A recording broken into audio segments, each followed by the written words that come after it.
As the playoffs at Worlds concluded, the power picks in each role evolved throughout the tournament. This is largely due to a difference in the play of different regions, as well as simply not as popular picks rising up to the top by the end of the tournament. As we go through the top 5 overpowered champions at Worlds this time around, keep in mind that this is for the playoff stage of Worlds, as well as of course we didn't factor in heavily banned champions as well. And as always, there's going to be one champion for each role. Starting with the top lane, we have Ryze.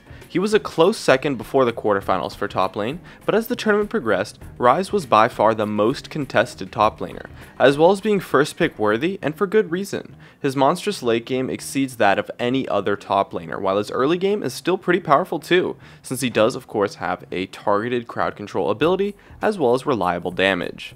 Add in the fact that he really has no viable counter picks right now in the competitive meta when you play him top lane, and the fact that he can be played as a flex pick in mid lane in certain team comps, and you're left with an incredibly strong champion that brings a ton to your team, as well as to your overall team dynamic.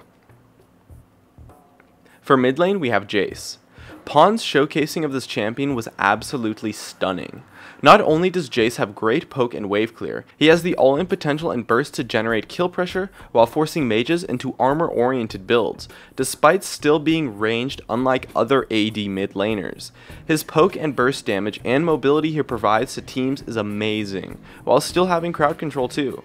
Jace has everything that a good mid laner needs in his kit, and then some, not to mention that he scales incredibly well and is strong throughout all phases of the game, while still having good matchups versus both melee assassins and mages, making him a beast mid lane champion. For jungle, we have Rengar. Rengar did not see too much play earlier in the tournament due to heavy bans, but Dandy really showcased just how dominant this jungler can be. He's pretty much the only powerful jungler in the game that's left that has stealth ganks, and in addition, he has pretty decent crowd control, decent clear speed, and of course, amazing damage. Rengar is one of the few junglers who can actually 1v1 carries while still being able to make huge plays and snowball at an absurd rate. If you pick up just 2 or even just 1 kill on Rengar, it completely changes the game and can make you an unstoppable force that just rolls over the entire enemy team. And his kit makes it incredibly easy to set up that snowball too, so you're left with an extremely powerful jungler. For AD carry, we have Twitch. Twitch's playmaking and assassination potential really allows him to be an incredible AD carry pick, since his attack speed, steroid, and ultimate allow him to perform the exact same way any competitive AD carry would normally in teamfights, while also having the additional pick potential and assassination ability that no other competitive AD carries really have in their kits. This massive strength that he brings to the table that other AD carries cannot is what allows him to shine above as an amazing champion with incredible playmaking ability.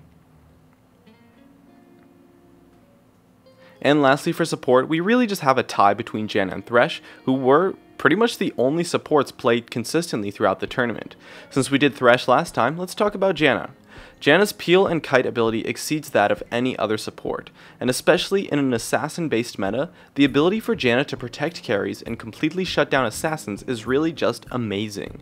She counters a ton of mid laners, top laners, and junglers, all while still having a decent laning phase and giving incredible utility through move speed and ultimate plays. She can even go for aggressive ultimates to catch opponents out by getting behind them and then ulting them backwards. She just does the job that a support needs to do so well, and more, leaving her to be a great support champion in the current meta right now. And that's just about it. Worlds was pretty great this year. It was a bunch of awesome games, and here's hoping that we head into Season 5, it's going to be just as good. My name is Jeremy, and that's it for my video on the Overpowered Champions at Worlds post-group stage. Be sure to stay connected at facebook.com/gamingcurios, drop a like, share this video, and make sure to subscribe for some more awesome content in the future. And as always, thank you so much for watching, and I'll see you guys next time.